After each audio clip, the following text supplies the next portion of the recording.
Late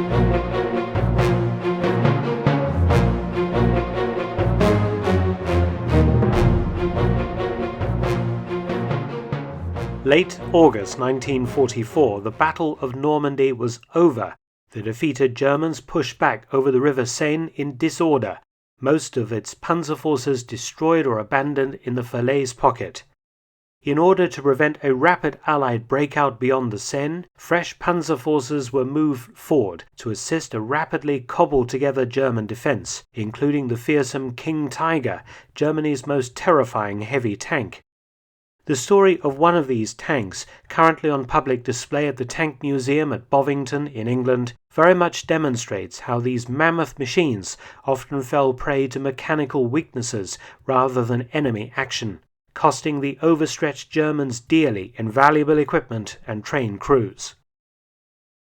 Schwerer SS Panzer Battalion 101, a heavy tank battalion, had originally been formed in July 1943 based on the Tiger I. In Normandy, its 45 Tigers had seen continuous action, including the infamous ambush by Michael Wittmann of a British column at Villers-Bocage, when his Tiger tank had destroyed around 25 British armoured vehicles. But by late August 1944, the unit was severely depleted. King Tiger 104 was one of two King Tigers assigned to Company Headquarters, 1st Company of SS Panzer Battalion 101. His commanding officer, SS Oberscharführer, or Senior Sergeant Sepp Franzel, was a company headquarters section leader. Travelling to the front by rail, the 1st Company had first seen action on the 23rd of August, counter-attacking Allied forces that had begun crossing the Seine River. The pressure was overwhelming, and the depleted German forces started to fall back northeast towards the Belgian border. But they were still dangerous opponents and launched frequent counter-attacks, but never strong enough to halt the Allies. On the 29th of August 1944, King Tiger 104 was involved in a running battle with British Sherman tanks of A Squadron 23rd Hussars near the village of Haut-Marais near Beauvais, and not Magny-en-Vexin as originally reported. 104 was hit, a Sherman shell striking the offside suspension. The driver drove into a sugar beet field. Opening fire on a British-held farmhouse, the tank was finally permanently damaged when the driver made a severe and violent turn, in the process damaging the offside final drive, disabling his own tank. Oberscharführer Franzel ordered his crew to bail out as Shermans closed in. 3 of the crew were taken prisoner, but 2 were killed by French resistance fighters supporting the British Army. Shortly afterwards, the Sherman tank of Sergeant Roberts, No. 4 Troop, A Squadron 23rd Hussars, approached the abandoned but apparently still functioning King Tiger. On the principle that it was better to be safe than sorry, Roberts pumped 2 75mm armour-piercing rounds into King Tiger 104's right side before moving on. King Tiger 104 lay abandoned in the French field for some months until in January 1945 a special detachment from the Royal Engineers and the Royal Electrical and Mechanical Engineers, the REME, arrived to recover the vehicle.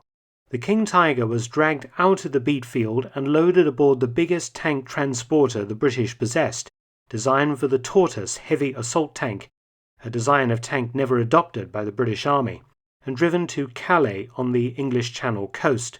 From there, 104 went by sea to England and was repaired and then studied at the Directorate of Tank Design at Chertsey in Surrey, staying there until the late 1960s. 104 was then transferred to the Defence College of Management and Technology at Shrivenham in Oxfordshire until in May 2006 it was finally placed on public display, once again in SS camouflage at the Tank Museum. Somewhat incredibly, another King Tiger from the same SS unit as 104 at Bovington still exists today, lost in September 1944. This tank is not in England, but rather is preserved in Germany. King Tiger 121 ran out of fuel at La Capelle, withdrawing eastwards, the crew disabling it by damaging the gun and engine. The tank blocked the road until a US engineers unit bulldozed it off the road in September 1944. It rolled down an embankment and overturned, snapping off the gun's muzzle brake in the process. In December 1944, the British REME unit that had recovered King Tiger Tank 104 also dealt with 121. It dragged the vehicle into the village square at La Capelle, then it was loaded aboard a tank transporter and driven to Calais, where it was handed over to the United States. The tank was shipped to the Aberdeen Proving Ground in Maryland for extensive testing, and after many years on display at Aberdeen, the tank was presented to the Panzer Museum, Munster, in 1960 by the US Army and restored to running order in 1982. The tank currently wears the incorrect turret number 321. Thanks for watching. Please subscribe and share, and also help support my channel at PayPal and Patreon. Details in the description box.